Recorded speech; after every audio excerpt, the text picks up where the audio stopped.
Bismillahirrahmanirrahim. Assalamualaikum warahmatullahi wabarakatuh. Pertama-tama saya ucapkan terima kasih kepada Kak Farahdina dan Tangga Edu yang telah memfasilitasi dalam gerakan literasi ini. Dari sini saya baru belajar di bidang literasi ini. Jadi saya ingin berusaha lebih baik lagi. Sini saya akan membacakan buku cerita yang ditulis oleh Dina yang berjudul Seri Hutan Indonesia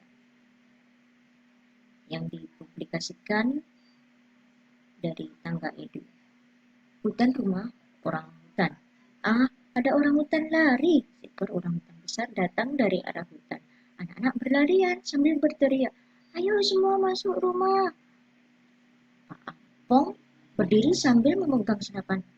Shh, senapan itu ditembakkannya ke arah orang hutan. Seketika orang itu terjatuh tak berdaya. Anak-anak sedih melihat orang hutan itu yang terjatuh. Dikiranya mungkin mati ya. Pak Ampong langsung menenangkan anak-anak. Jangan khawatir anak-anak, orang hutan ini hanya tertidur sementara. Yang tadi ditembakkan adalah obat bius, bukan peluru. Jadi orang hutan ini tidak akan terluka. Pak Ampong adalah seorang polisi penjaga hutan yang biasa juga disebut jagawana. Ia bertugas menjaga hutan dari para penebang kayu atau pemburu hewan di hutan lindung dekat desa itu. Sebagai jagawana, Pak Ampong dilengkapi dengan senapan obat bius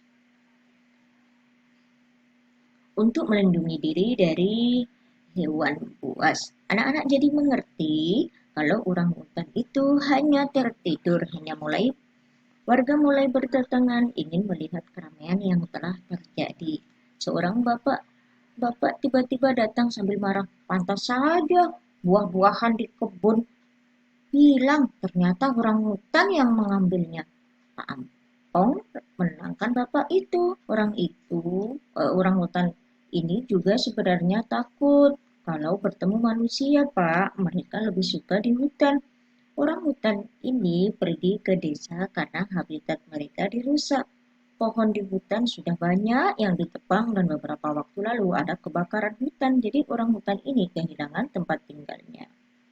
Beginilah ilustrasinya. Bagus sekali ya. Lalu Pak Ampong membuat tandu dari kayu dan tali. Ayo kita bawa ke balai konservasi. Anak-anak tolong bantu Bapak ya. Pak Ampong memberi perintah. Pada Nara, Rudi, Iwan, dan Ekot saling berpandangan. Walaupun mereka tidak tahu apa itu balai konservasi, tapi mereka ingin membantu Pak Ampong. Sampainya di balai konservasi, dua orang petugas langsung menghampiri dan segera membawa orang hutan ke dalam. Ternyata di dalam ada kandang yang berisi beberapa orang hutan. Apakah orang hutan itu dipelihara? Kan orang hutan dilindungi, tidak boleh dipelihara. Seperti mengetahui keheranan anak-anak, Pak Ampong menjelaskan bahwasanya balai konservasi ini adalah tempat orang hutan diselamatkan dari hutan. Ada orang hutan yang terluka saat kebakaran dan ada juga orang hutan anak orang hutan yang masih kecil tapi induknya sudah mati. Jadi sifatnya itu balai konservasi adalah melindungi. Mereka dipelihara dulu di sini sampai sehat, kemudian dikembalikan lagi ke habitatnya yaitu hutan. Tiba-tiba dari alat komunikasi Pak Ampong terdengar panggilan. Jadi ada panggilan untuk Pak Ampong. Pak Ampong masuk, Pak Ampong masuk. Ada pencurian kayu di hutan. Bagian utara Pak Ampong langsung mengambil alat komunikasinya dan bicara dengan kawannya. Tak lama kemudian Pak Ampong pamit pada anak-anak, Bapak harus segera ke hutan ya. Tadi ada yang menebang hutan, tapi sudah kabur. Para jagawana sedang mencarinya. Nara dan kawan-kawan pulang setelah pamit kepada petugas balai konservasi. Mereka memilih lewat jalan pintas agar cepat sampai rumah. Jalan itu adalah jalan setapak yang berbatasan dengan hutan lindung. Jalanan sepi, tidak banyak orang lewat. Di tengah perjalanan ada dua orang pria parubaya yang berjalan agak tergesa. Mereka menggunakan sepatu bot dan membawa tas agak besar. Sepertinya mereka kebingungan mencari jalan keluar ke jalan utama. Salah seorang bapak itu berhenti dan bertanya pada anak-anak, "Nak, jalan keluar kemana ya? Nara menjawab, ke arah sana. Ayo Pak, jalan bersama kami, kata Nara. Nanti ditunjukkan jalannya, sambil menunjukkan ke arah depan. Nara sengaja memperlambat langkahnya dan membiarkan kedua bapak itu berjalan di depan. Perlahan Nara menarik tangan teman-temannya agar ikut berjalan di belakang. Nara berbisik, lihat sepatunya. Teman-teman melirik ke arah sepatu kedua bapak itu, lalu mengangguk tandanya mereka paham, mengerti. Kemudian mereka berbisik mengatur rencana. Tiba-tiba Rudi berkata, Nara, ada barangku tertinggal, aku kembali dulu ya. Ayo, ayo ikut aku. Seperti sudah sepakat, Ekot langsung ikut pergi dengan Rudi. Nara dan yang lain terus berjalan. Nara memimpin di depan, akhirnya mereka tiba di ujung jalan setapak itu. Tak jauh dari situ terlihat desa tempat tinggal Nara dan teman-temannya. Nara memberi informasi kedua bapak tadi, rumah kami belok kanan sini. Kalau bapak mau ke jalan raya, bapak bisa jalan terus saja ya. Lalu kedua bapak itu berbas pergi tanpa basa-basi. Berhenti! Teriak Pak Ampong. Ternyata Pak Ampong dan jagawana yang lain sudah berada di depan. Menyergap dari arah pepohonan kedua bapak itu sangat kalem. Betul orang ini yang tadi menebang pohon di hutan, kata seorang jagawana sambil memeriksa tas yang berisi mesin gergaji kayu. Terima kasih anak-anak, kalian sudah membantu kami menangkap para penebang hutan di pohon ini.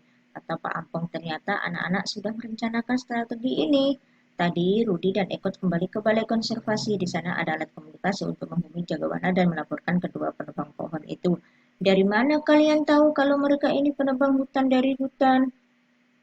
Pak Ampong penasaran. Nara menjelaskan, lihat sepatunya, ada lumpur dan banyak serbuk-serbuk kayu yang menempel.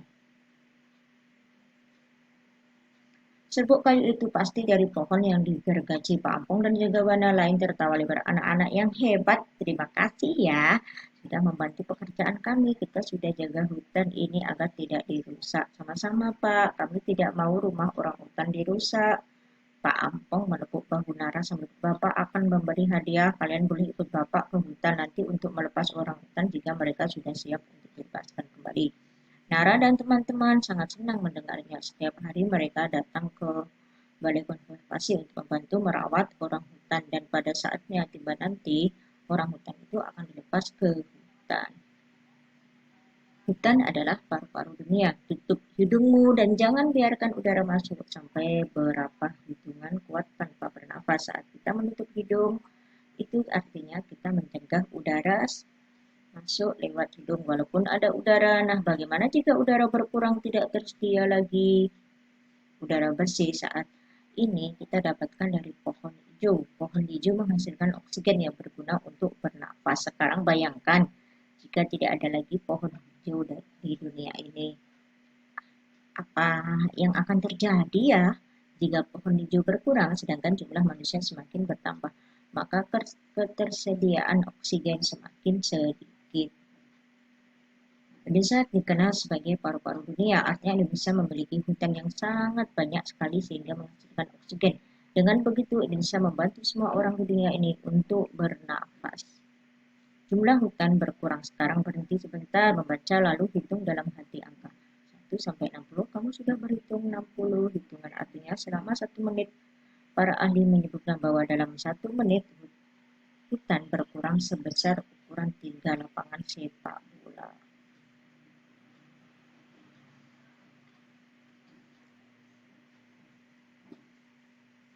Baiklah, Kak Farahina, terima kasih banyak atas buku-bukunya. Insya Allah saya akan baca. Terima kasih banyak. Assalamualaikum.